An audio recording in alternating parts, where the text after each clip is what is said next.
जय हिंद दोस्तों, स्वागत है आप सभी का अपने YouTube चैनल में। तो गाइस, आज हम आपको इस बुक के सॉल्यूशन कराने जा रहे हैं। तो इस बुक का सॉल्यूशन कराएंगे गाइस हम। कक्षा एनसीईआरटी की कक्षा 10th की क्लास है ये। तो आज इसके मतलब वास्तविक नंबर, जो पहला चैप्टर है इसका रियल नंबर वाला, उसकी इंट्रोडक्शन बताएंगे। और इंट्रोडक्शन के साथ साथ फिर आपको इंट्रोडक्शन कराने के बाद फिर आप इसकी प्रश्नावली पर चलेंगे।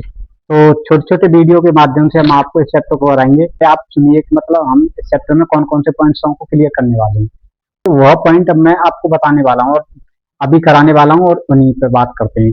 तो सबसे पहले आता है रेशनल नंबर और इरेशनल नंबर, यानी रेशनल नंबर कौन से होते हैं और इरेशनल नंबर कौन से होते हैं। दूसरी बात है, एक होता है इंटीजर नंबर्स। इंटीजर नंबर्स क्या होते हैं। तीसरा होता है एक होल नंबर्स। होल नंबर्स कौन कौन से होते हैं। और होल नंबर मतलब पूर्ण संख्या, इंटीजर मतलब पूर्णांक संख्या। और एक प्राकृतिक संख्या यानी नेचुरल नंबर्स कौन कौन से होते हैं। और फिर एक को प्राइम नंबर, सह अभाज्य संख्या, मतलब सह अभाज्य संख्या कौन कौन सी होती है। और एक अभाज्य संख्या, अभाज्य संख्याएं कौन कौन सी होती हैं। तो गाइस, आज हम इन बिंदुओं पर बात करने वाले हैं और अभी बता चलिए गाइस देखते हैं। तो दोस्तों, सबसे पहले हम जानते हैं कि सबसे पहले हम एक फॉर्मूला बता रहे हैं आपको कि ए इंटू बी बराबर जो होगा एलसीएम इंटू एचसीएफ। ए मतलब पहली संख्या, बी मतलब दूसरी संख्या। मतलब पहली संख्या और दूसरी संख्या यानी किन्हीं भी दो संख्याओं का मल्टीप्लाई उन संख्याओं के एलसीएम और एचसीएफ के मल्टीप्लाई के बराबर होगा। ये पूर्णांक संख्या, पूर्णांक संख्या कौन कौन सी होती है, यानी इंटीजर नंबर्स। इंटीजर नंबर्स होते हैं। तो दोस्तों देखो, जीरो जीरो से प्लस की तरफ जाएंगे, 1 2 3 4 सभी संख्या इंटीजर होती है।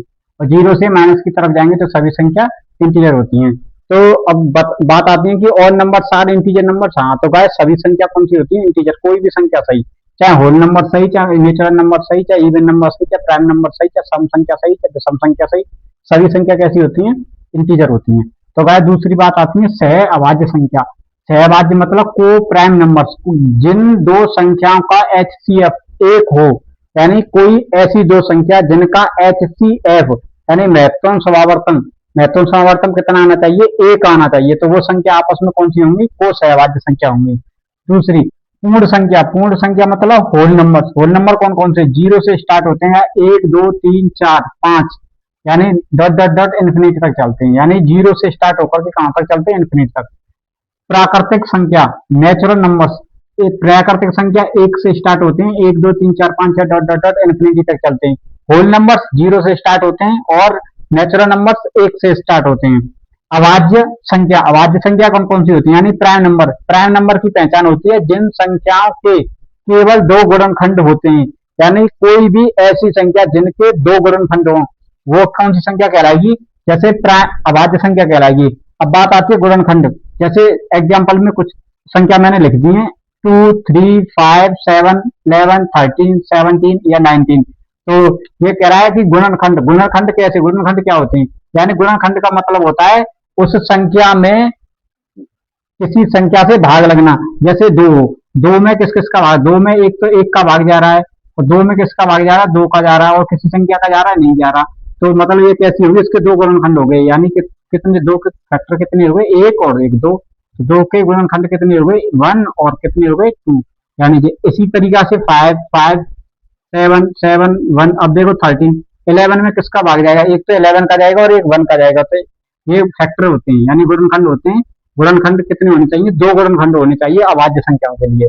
बात आती है रेशनल नंबर। तो रेशनल नंबर कौन कौन से होते हैं, परमेय संख्या। परमेय संख्या मतलब इसकी तीन शर्त होती है। परमेय संख्या, रेशनल नंबर और इरेशनल नंबर, यानी कोई भी संख्या को रेशनल है या नहीं, परमेय है या नहीं, इस चीज का पता करने के लिए क्या तीन तीन नियम फॉलो करने पड़ते हैं। सबसे पहला नियम है कि पी अपॉन क्यू की फॉर्म में हो, यानी कोई भी संख्या दे रखी है या कोई भी फ्रैक्शन वैल्यू दे रखी है या कोई भी संख्या दे रखी है, वो पी अपॉन क्यू की फॉर्म में होनी चाहिए। दूसरी शर्त, q is equal to not zero, यानी क्यू कभी भी जीरो नहीं होना चाहिए। तीसरी शर्त, पी और क्यू सह अभाज्य संख्या हो। अभी मैंने बताया था सह अभाज्य संख्या, यानी पी और क्यू दोनों कैसी होनी चाहिए, सह अभाज्य संख्या। सह अभाज्य संख्या मतलब जिनका एचसीएफ एक हो, तो वो कौन सी संख्या कहलाती है, सहभाज्य संख्या। तो यहाँ पी और क्यू सहभाज्य संख्या होनी चाहिए। जैसे एग्जांपल में मैं लिख दूं 3 3/5, ये एक फ्रैक्शन वैल्यू लिख दी, तो ये परमेय संख्या है, तो परमेय संख्या पी अपॉन क्यू, तो पी अपॉन क्यू की फॉर्म में है। Q is equal to not zero, तो q is equal to not zero नहीं है। पी और क्यू यानी 3 और 5 का एचसीएफ लोगे तो 1 आएगा, यानी कौन सी है, परमेय संख्या है। इस तरीके से रेशनल नंबर कौन सी होती हैं, जो परमेय संख्या नहीं होती है वो रेशनल यानी अपरमेय संख्या कहलाती है। जैसे अपरमेय संख्या कौन कौन सी होती है, जैसे अपरमेय संख्या होती है √2, √3, ठीक है, यानी जो पूर्ण संख्या नहीं होती है वो रेशनल नंबर कहलाती है, यानी अपरमेय संख्या कहलाती है। तो गाइस ये थी हमारी पहली इंट्रोडक्शन क्लास। इसके आगे हम नेक्स्ट क्लासेस जो आएगी हमारी, उसमें हम 1.1 एक्सरसाइज कंप्लीट कराएंगे। तो चलिए गाइस, अगर वीडियो अच्छी लगती हो तो लाइक कर दीजिए, सब्सक्राइब कर दीजिए चैनल को, अगर इस प्रकार की आप वीडियो देखना चाहते हैं, और शेयर जरूर कर दिया करिए। ठीक है दोस्तों, जय हिंद, जय भारत।